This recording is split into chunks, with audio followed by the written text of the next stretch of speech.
Alright guys, welcome. This is HD and it's time for Game 4 from the IEM at San Paulo. It's currently 2-1 and unbelievably Demuslim, the blue Terran player over here on the left, was able to bring it back in the last game, and we saw him again employ that strategy where he has to run in and do this entire base race scenario.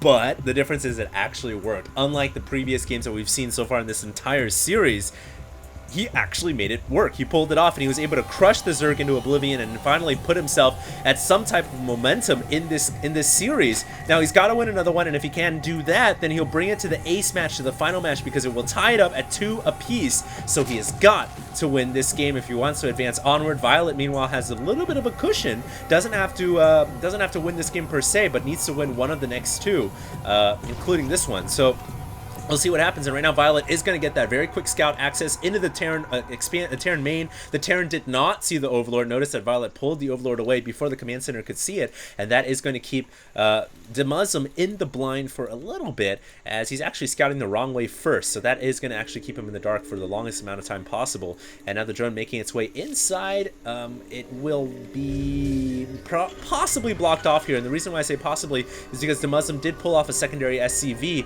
and I thought he was going to build another supply depot to choke it off, but maybe not. And notice right there, SCV actually deciding to return the 5 mineral cargo before continuing the chase. Just these little nuances, the little tiny things are what make a StarCraft 2 player so great. And Demuslim there realizing, hey, 5 minerals is nice to have, and oh, he's gonna proxy a barracks. He's proxying a barracks outside the Zerg natural. But the thing here is Violet did not go for hatch first. In fact, he went pool gas, and he still hasn't hatched yet, ladies and gentlemen. So I don't know if this proxy barracks is really going to be that effective, because usually most Terran players throw up this cheese build in order to punish a Zerg player who doesn't have a spawning pool yet, who went for the very quick hatchery. But that's not the case here. But the thing is, though, you must recall that a lot of Terran players, they have the ability, in fact all of them have the ability to lift off their barracks, so it doesn't have to be a full-on investment. And look at this, Violet scouts it out. How did he know that it was there? I can't believe it. So he scouts the barracks out. He wasn't able to prevent the barracks from finishing, but he was able to scout it out. Now the barracks is producing a Marine at least once, but of course Violet's already got 6 Zerglings out, man, and he's got a Roachhorn on the way as well. This could be a very hectic game, guys. I don't foresee this going the conventional route of expand into a macro game. In fact, neither player has thrown down an expansion as of yet, and this one Marine that was on its way out, it actually will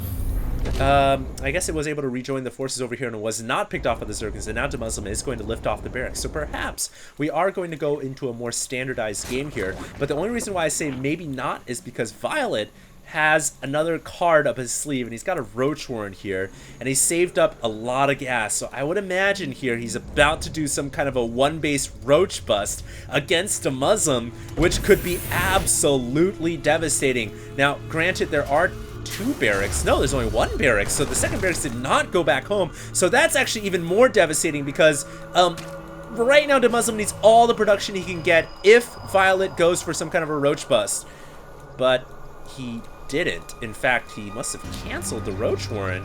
I thought for sure there was a Roachhorn coming up there, but now it's gone. So I guess he decided to cancel the Roachhorn for whatever reason. I definitely felt like he had an opportunity there to make something happen. And now Violet is going to go ahead and expand to the outside location at the 3 o'clock, because the barracks has now blocked his hatchery. So Demuslim getting cute with it, and at the very last second will have to lift off. But that's very nice. That's very cute. And if you think about it, that's a very late time to get a hatchery if you're a Zerg against Terran. You usually want to get that hatchery up around before the 3 or 4 minute mark, but it's coming up now at the 5 minute 30-second mark. You could not get any more delayed than that. And I think Demuslim has actually somehow, some way, set himself up for a proper game here. Proper Terran versus Zerg, and I think he's really, really looking good, all things considered.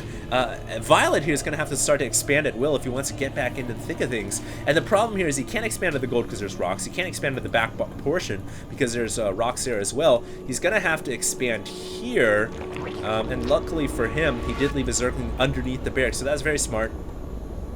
Realizing that that barracks could give him a big headache, and to alleviate that headache, he left a Zergling underneath so the barracks could not land. Very nice. And now Demuslim going into a factory as he's starting to get that reactor core up. Will go into reactor Hellions. Will the Overlord see the factory in time? It did not, but there are some Zerglings coming in for the double scout, and that will confirm the Zerg suspicions, as there is a factory on the ground with a reactor core, and that usually means that the Terran is going to be bringing some reactor Hellions. Right now it looks like the Barrett's also going in here to get a full scout off.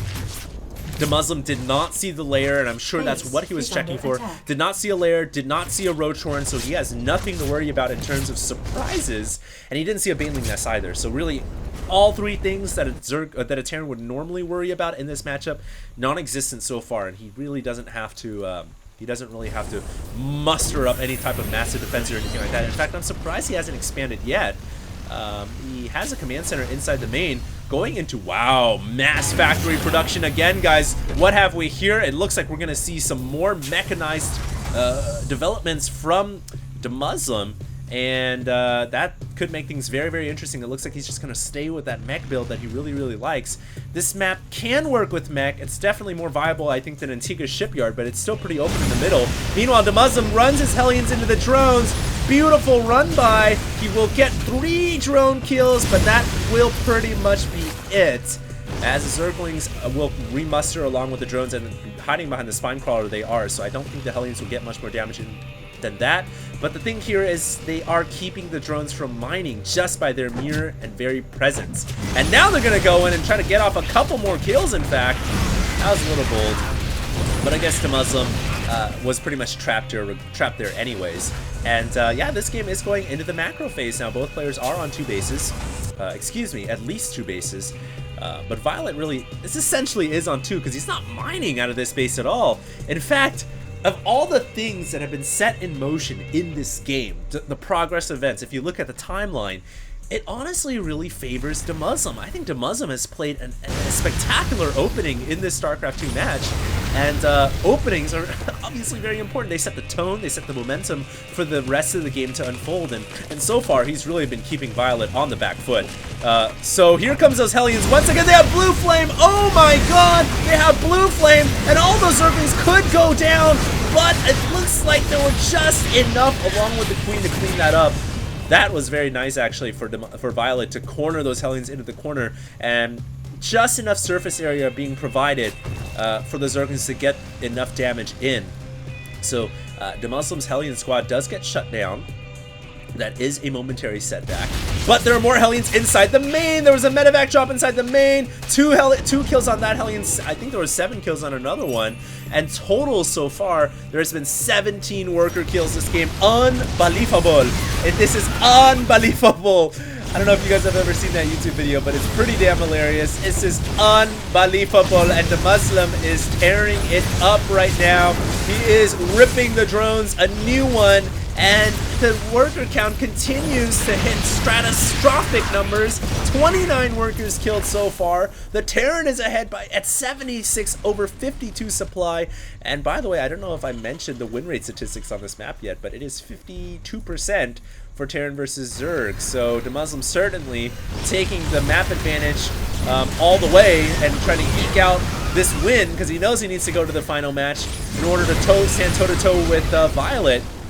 And so far, it's just been Blue Flame Hellions. That has been the name of the game. Workers killed now at a staggering 29 workers killed. Only a solo crawler and 2 queens to defend against these 8 Hellions. And I don't think that's going to be enough to save the drones, although that's a nice block. But it just won't be enough. Look at those Hellions going to work. Yeah, about 3 of them died, but so what? They killed off almost all the drones except for 1. And the pack continues to roam. It's like a ravenous pack of wolves, these Hellions are. And Violet right now is just building drones. He doesn't have enough money to build actual defensive units. It's like this cycle of death. Finally, he will be able to clear this up, but it's like a cycle of death. It's like a catch-42 or catch-44 for the Zerg player, because either he builds attacking units to defend, and really he doesn't have any drones to mine with, or he builds drones to mine with, and the Hellions will kill off those drones anyways. So it's really a vicious cycle right now, and it's going to be continuing onward for Demuslim, who recognizes the weakness of the Zerg. He will continue to exploit. Finally, some roaches are up in the ground, but it might just be too little too late, man. These drones are now reaching 44 drones killed at the 13-minute mark. That is That is unbelievable. And it is now 52 drones killed. I don't know. I don't think Violet can even withstand this attack anymore. I think his back is pretty close to breaking, guys. I mean, honestly, he's got 21 drones in this game. It's unbelievable. How can he have this many drones? These Hellions have just been toasting him. They've been roasting him to death. And Demuslim's just playing a totally standard game. It's almost as if Demuslim is right now playing a game against a Zerg who hasn't been crippled to this extent. And because he's playing so safe and conservative, and he has crippled the Zerg to this extent, when they finally do meet in the middle of the map, I would imagine the white surrenderer flag is going to be raised up on the Zerg side very, very quickly. Demuslim here is just looking great. Now the Hellions will once again come in. More pain, more gain, and he will roast up more drones. At this point, you know, it's almost worth it to trade a Hellion for like one drone only, and usually it isn't worth it, but at this point it is. And the reason why I say it is because Demuslim is so far ahead, and really Violet has no drones to speak of, so every drone kill, every drone loss is just a significant setback for the Zerg. I'm surprised Violet hasn't GG'd yet, honestly. Does he really think he can win this game at this point? He's got to either all in or just try to all in with drones, literally. God, this is just the nail in the coffin. This replay should just be called Drone Massacre, and the Hellions once again just roasting everything apart. Even if these 4 Hellions die, which half of them do, it really doesn't matter. And now the Nightmare is out on the field. The Thor army is here. They are ready to go, and it's gonna come with an SCV end-all be-all push. They have +1 weapons, and I'm sorry, but Violet, you've just got no chance in hell. I just don't see you holding off this attack. Really, I don't even know if he has enough to hold off the attack from 2 Thors, let alone 8. I think there's 8 here total. 1, 2, 3, 4, 5, 6. So 6 total, plus SCVs and Marines and Hellions, and even a tank to boot. So once again, Violet will go for that counterattack strategy, and he will be able to get in there, so not too shabby. Actually has some roaches back at home as well, so he can deflect that medevac. But what about his natural? Is he even going to give it an attempt to survive? And to save that hatchery or not, we'll just wait and see. Violet will pick off another Thor at the front door, but he's lost his hatchery at the natural. And at this point, I think those Thors can just walk up here, no problemo. I don't know how the Zerg can hold this attack off. And, I don't know, guys, should be all she wrote. Violet here trying to stay in as long as possible. It's given a valiant effort right now, but the Thors are just too powerful. Look at all the SCV bunched up. GG, well played. And it is tied up, ladies and gentlemen. We are going into Game 5 with Demuslim doing the unthinkable and bringing it back 2-2 apiece. Well played game. What a spectacular game. It was like watching chess unfold in the first 2 or 3 minutes of this battle. And if you guys stay tuned, we are going to have the series finale between EG.Demuslim and between Empire.Violet coming up next. Stay tuned, guys. HD signing.